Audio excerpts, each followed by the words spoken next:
Levíticos capítulo 6, verso 12.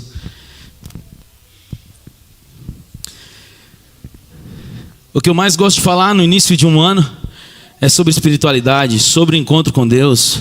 Porque muitas vezes os jovens se perguntam: o que eu faço para melhorar minha constância com Deus, o meu relacionamento com Jesus, o que eu faço para crescer espiritualmente? E para mim esse daqui é o segredo. Eu queria usar essa ilustração para a gente trabalhar a nossa mensagem, que está em Levíticos capítulo 6, o verso 12. Quem achou, diga amém. Feche seus olhos. Senhor nosso Deus, a tua palavra está aberta, e por ela está aberta eu te peço a sua orientação do seu Espírito, porque eu não sou nada, eu não sou ninguém. Por isso fala, Pai, através de mim, para que todos nós possamos ouvir a tua voz, e ao ouvir possamos entender e tomar decisões reais em nossa vida. Somente te peço e agradeço em teu nome, amém. O verso 12 diz assim: o fogo, pois, sempre arderá no altar e não se apagará, mas o sacerdote acenderá lenha nele a cada manhã, e sobre ele porá em ordem um holocausto, e sobre ele queimará a gordura das ofertas pacíficas. Verso 13: o fogo arderá continuamente sobre o altar e nunca se apagará. Ou daqui o que tem a ver o texto de Deus falando para Moisés colocar uma lenha no altar com a nossa vida espiritual. Tudo. Olha só o contexto, trazendo para a nossa vida espiritual. Deus pede para Moisés: Moisés, eu quero que você coloque lenha no altar. Qual era o horário? Existe melhor horário para a gente buscar a Deus? Não tem. Antes do trabalho, da escola, da faculdade, busque a Deus. Coloque lenha no altar todas as manhãs, para que o fogo no altar permaneça aceso. Então, o que é o altar, trazendo para a nossa vida espiritual? O que é o altar? Somos nós. Nós somos o altar de Deus aqui nessa terra. E o que é o fogo? Já respondendo, né? O fogo sobre o altar. O Espírito Santo. E o que é a lenha que vai sobre o altar, que mantém o altar aceso? A palavra de Deus. Você entende? Coloque lenha no altar, para que o fogo no altar permaneça. Então repete: coloque lenha no altar, para que o fogo no altar. Coloque lenha no altar, para que o fogo no altar permaneça. Esse é o segredo. Todas as manhãs. Como está o seu ano? Como começou o seu ano? O meu ano de 2023 terminou muito mal. Minha esposa ficou o ano inteiro procurando emprego. Todos os empregos segunda a sábado. Cadastro na Cato, cadastro não sei na onde, gasta dinheiro e nada de emprego. Vai nas entrevistas, passa segunda a sábado. E ela fez um propósito: eu não vou trabalhar o sábado. Eu achei muito legal, que foi a decisão dela. E aí começou 2024. Sabe qual foi a primeira coisa que ela começou a fazer antes de cadastrar na Cato? Ela falou assim: eu vou buscar a Deus de todo o meu coração, que eu quero que Ele me responda. Eu preciso das respostas que eu tanto busco. E eu comecei a ver a minha esposa todos os dias de manhã colocando lenha no altar, para que o fogo no altar não se apague. E ela falou: tem como você pagar a Cato? Vai ser a última vez. Eu falei: que fé, amém. E aí paguei a Cato, sabe, já fica com aquilo, meu, esse negócio não dá certo. Irmãos, ela recebeu até a última semana mais de 6 convites e propostas de trabalho. Deus falou assim: escolhe a que você quer. Ela está super feliz. E sabe, quando a gente coloca Deus em primeiro lugar na nossa vida, a nossa casa é abençoada. Não porque Deus trabalha com barganha, mas porque quanto mais perto de Deus, mais as coisas vão acontecendo, mais os milagres acontecem. Coloquem lenha no altar todas as manhãs, para que o fogo no altar permaneça aceso. Tem 2 rapazes que mais colocaram lenha para mim na Bíblia. Você deve ter os seus preferidos. Para mim foi esses 2. Daniel capítulo, abre aí, Daniel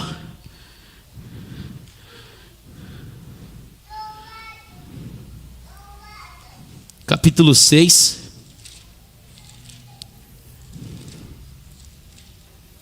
E o verso 10. Olha só, verso 10. Daniel, pois, quando soube que a escritura estava assinada, entrou na sua casa em cima, no seu quarto, onde havia janelas abertas para Jerusalém, e 3 vezes ao dia se punha de joelhos e orava, e dava graças diante de Deus, como costumava fazer. Daniel colocava lenha no altar, sim ou não? Sim. O cara vivia na presença de Deus, buscando a Deus. Quando ele soube que estava com um problema, para onde ele foi? Ele fugiu? Não. Quando você está com problema, eu vou para onde? Quando o trabalho não vem, eu vou para onde? Para onde eu vou quando os problemas vêm? Olha que lindo. Daniel foi para a sua casa, para o seu quarto, na sua intimidade, e buscou quem? A Deus. Ele sabia que ia morrer. Falou, eu não quero morrer, Deus, me salva. E ele já tinha o costume de buscar Deus. 3 vezes por dia ele estava lá na presença. Era o costume dele. Mas eu tenho certeza que Daniel era um homem que tinha uma vida de oração. Sabe quando você está no ônibus orando? Sabe no seu trabalho, na sua faculdade, na sua escola, em oração? Uma vida de oração, de relacionamento, colocando lenha no altar, para que o fogo no altar não se apague. E o segundo jovem, abra sua Bíblia no livro de Lucas, capítulo 1, e o versículo 80. Lucas 1 e o verso 80. Quem achou, diga amém. Lucas 1 e o versículo 80.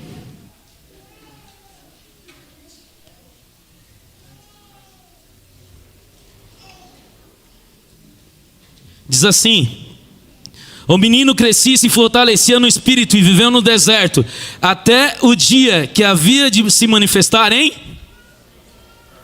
O menino crescia e se fortalecia no... Qual é o nome do menino? João Batista. O menino João Batista crescia e se fortalecia no Espírito Santo e viveu nos desertos até o dia que ele se manifestou e começou a pregar o arrependimento.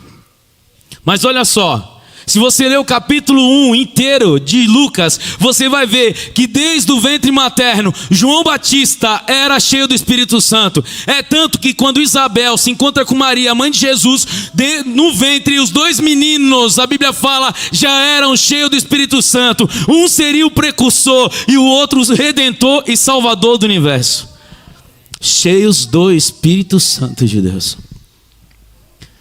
Será que eu falo para homens e mulheres cheios do Espírito Santo? E eu não estou falando de encher uma bexiga, sabe quando você enche vai crescendo?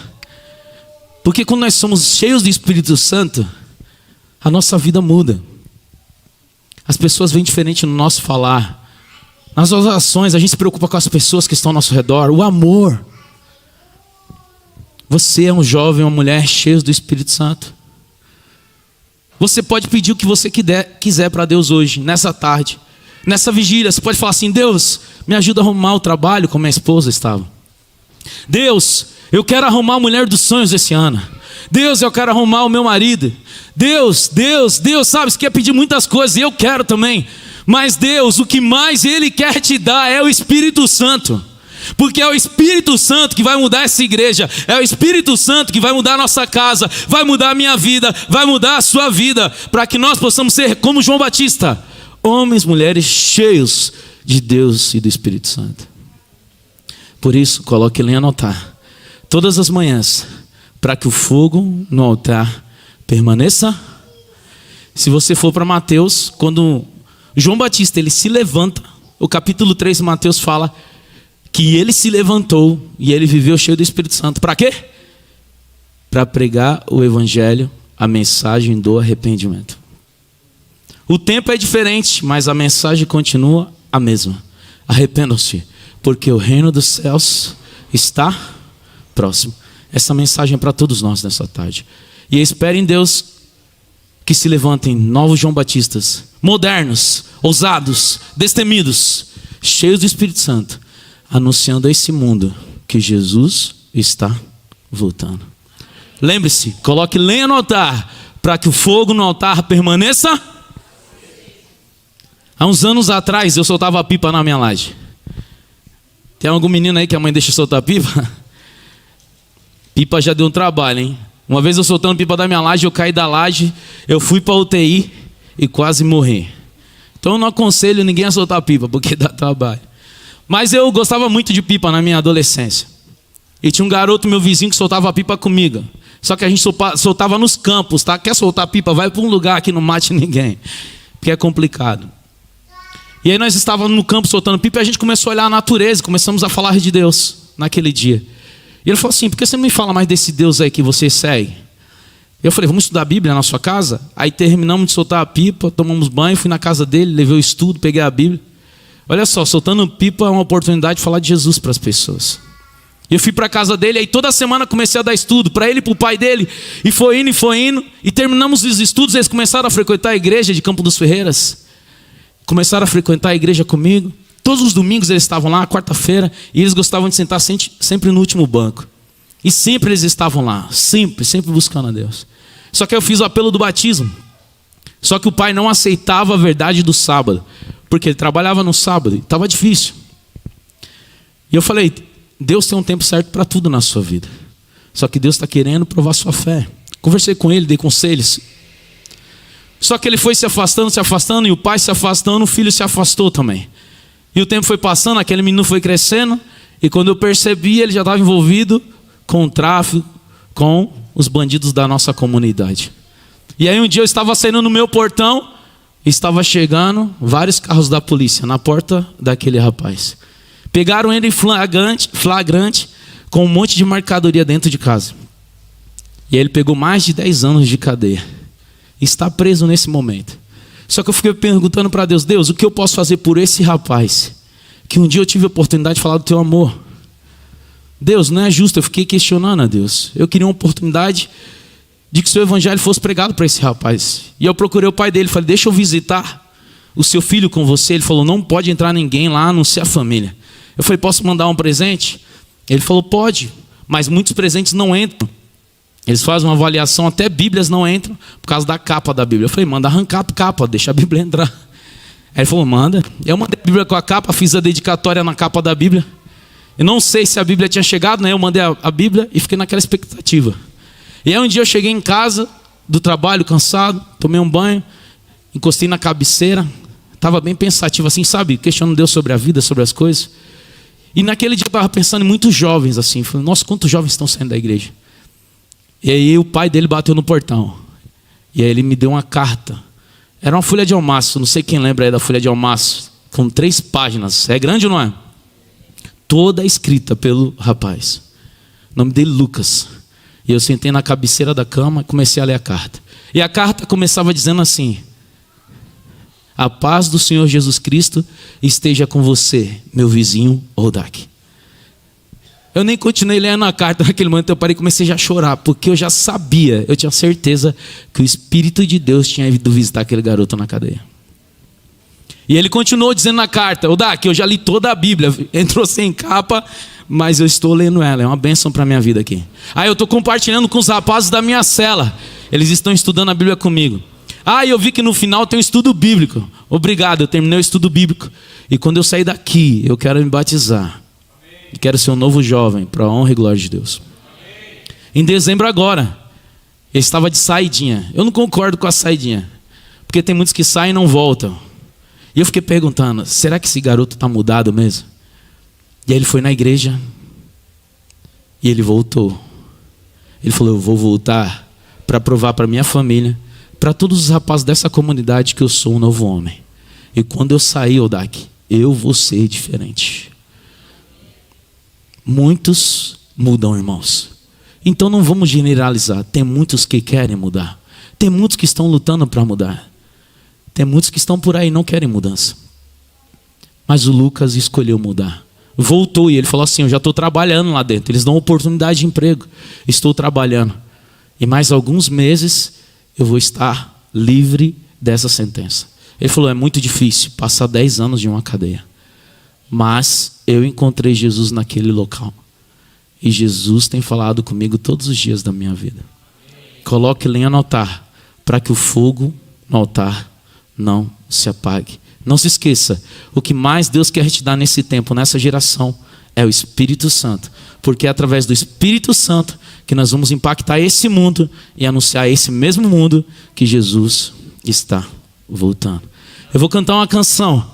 E essa canção fala de um lugar especial lá na nossa casa, no nosso cantinho com Deus, que Deus quer te buscar. Eu não sei como começou o seu ano, mas Jesus quer se apresentar a você. Na sua sala, no seu quarto, no seu lugar secreto. Deus está te esperando. Então não saia dessa vigília e deixe as coisas continuarem como estão. Muda por você, por sua família, e porque tem um reino especial preparado para você. Enquanto você escuta essa canção, tome uma decisão no seu coração.